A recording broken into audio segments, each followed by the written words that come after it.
അപ്പം ഞാൻ തുടക്കമായിട്ടേ ഉള്ളൂ ഫോട്ടോസൊക്കെ അപ്ലോഡ് ചെയ്യുന്നത്.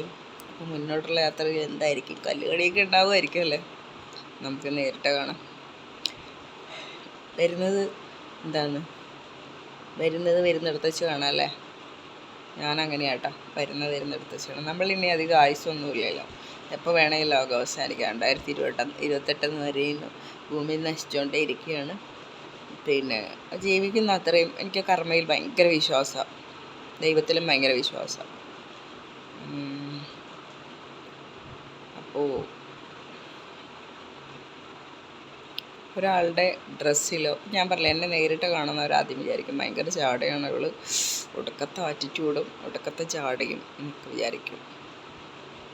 ഞാൻ അങ്ങനെയല്ല എന്ന് അറിയണമെങ്കിൽ എന്നോട് മിണ്ടണം, ഒന്ന് വാതുറപ്പിക്കണം. വാതുറന്നാൽ എന്നെ സെല്ലോട്ടോപ്പ് വെച്ച് ഒട്ടിക്കും. ഇത് പലതവണ പറഞ്ഞതാണ്. പിന്നെ ഞാൻ ഈ ടെലിഗ്രാമിലുള്ളവരോട് ഞാൻ പറഞ്ഞു, ചോറുണ്ടോ ചായ പിടിച്ച് ചോദിച്ചുകൊണ്ടിരിക്കരുത്. എന്തെങ്കിലും ആവശ്യമുള്ള കാര്യങ്ങൾ പറ. എനിക്ക് ടൈമില്ലാത്ത ഞാൻ പ്രത്യേകിച്ച് പുതിയ ആൾക്കാർക്ക് അറിയില്ല, എന്നാലും ഒന്നുകൂടെ പറയുന്നു. ചേട്ടാ, ഞാൻ പഠിക്കുന്നു, അതിൻ്റെ ഇടയിൽ കൂടെ റെക്കോർഡ് ചെയ്യുന്നു, പിന്നെ ഇതിൻ്റെ ഇടയിൽ കൂടി എൻ്റെ തറവാട് പരിഹാരമായതുകൊണ്ട് അവിടെ ഇങ്ങനെ കയറി ഇറങ്ങുന്നു. പിന്നെ എൻ്റെ പല്ലിൻ്റെ ഗ്യാപ്പ് വേണ്ട, ഇത് കാണിച്ചപ്പോൾ ഇന്ന് കണ്ണൂരാണ് കാണിച്ചത്. എക്സ്റേ എടുക്കണമായിരുന്നു. എക്സ്റേ ഒക്കെ എടുത്തു കഴിഞ്ഞപ്പോൾ പറഞ്ഞു എൻ്റെ ഡോക്ടറുടെ സമ്മതപത്രം വാങ്ങിക്കൊണ്ടിരുന്നു, എന്നാ ചെയ്യുമെന്ന് കേട്ടപ്പോൾ ഞാൻ ഞെട്ടിപ്പോയിട്ടാ. ഒരു പല്ലിന് 89,000. ഇവിടുത്തെ ഗ്യാപ്പ് ഫില്ല് ചെയ്യാൻ പറ്റും, ഫില്ല് ചെയ്യണ്ട പറഞ്ഞു. വേറെ എന്തോ സംഭവം പറഞ്ഞു അവരിട്ടാ. ഈ ഗ്യാപ്പ് ഫില്ല് ചെയ്യാം, അത് ചിലപ്പോൾ എനിക്കൊന്ന്, ഞാൻ എൻ്റെ ഒരു ഫ്രണ്ടിനെ കൊണ്ട് കളർ ചേഞ്ച് ഉണ്ട്, വേറെ എന്തോ ഒരു കളറ് പല്ല് തേക്കാത്ത മാതിരി ഉണ്ട്.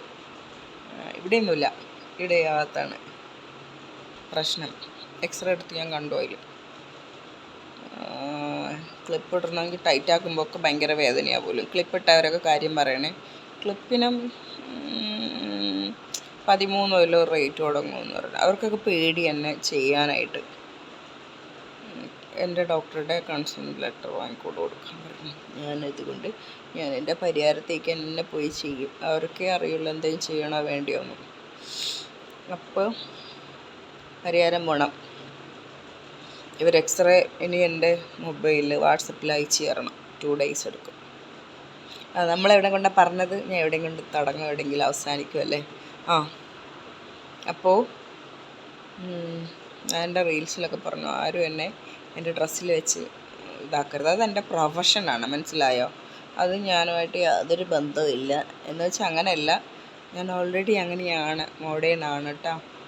മോഡേൺ ഡ്രസ്സുകൾ ചെറുപ്പത്തിലേ ഞാൻ പറഞ്ഞല്ലോ, വീണ്ടും പറയുകയാണ്. ഞാൻ ഗുജറാത്തിലാണ് ജനിച്ചത്, ബോംബെയിലാണ് വളർന്നതൊക്കെ. അപ്പോൾ ഞാൻ ചെറുതിലേ അങ്ങനത്തെ മോഡേൺ ഡ്രസ്സുകൾ ഇട്ടിട്ട് വളർന്നു വന്ന ഞാനാണ്.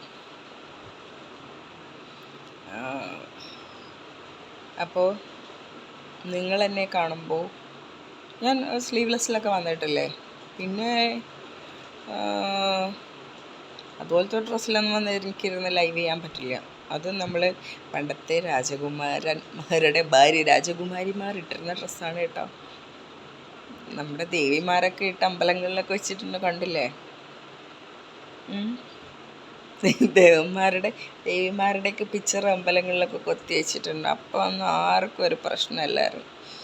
ഇങ്ങനത്തെ ഡ്രസ്സുകൾ നമ്മളിടുമ്പോൾ എന്തായിട്ട് ഇത്രയും പ്രശ്നം, അതൊക്കെ ആലോചിക്കണ്ടേ. പണ്ടത്തെ രാജ്ഞിമാർ ഇട്ടിരുന്നപ്പോഴും ഞാൻ രാജ്ഞി എന്നങ്ങ് ചിന്തിക്കുക. ഐ എം എ ക്യൂൻ, ഞാൻ രാജ്ഞിയാണ്. എൻ്റെ നാട്ടിൽ കണ്ണൂരിൽ രാജ്ഞി. എൻ്റെ സഖാവ് പറഞ്ഞ് എന്നെ വെടിവെച്ച് വല്ലതും ബോംബിട്ടുമല്ലോ എന്ന് എനിക്കറിയില്ല. സഖാവിനോട് പറയും, ബോംബ് ഇവിടെ ഇരിക്കുന്ന പൊട്ടിക്കണോ അതോ സഖാവ് കൊണ്ടുവരുമെന്ന് ചോദിക്കേണ്ടിയിരിക്കുന്നു. അപ്പോൾ ഞാനിവിടുത്തെ ക്യൂൻ, ചെറിയ ചോട്ട ക്യൂനായിട്ടിരുന്നു കേട്ടോ. എൻ്റെ ഉള്ളിൽ അങ്ങനെയൊക്കെയാണ്.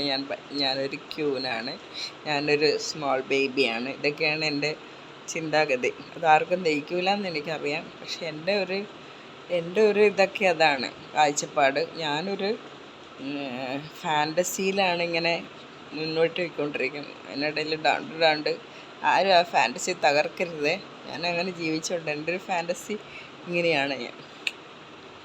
എന്നാൽ പിന്നെ ലവ് യു ട്ടാ. ഈ വീഡിയോ കേൾക്കണേ എല്ലാവരും, തച്ച് കൊല്ലരുതേ. സത്യം, ഞാൻ ചെറിയ കുട്ടികളുടെ സ്വഭാവം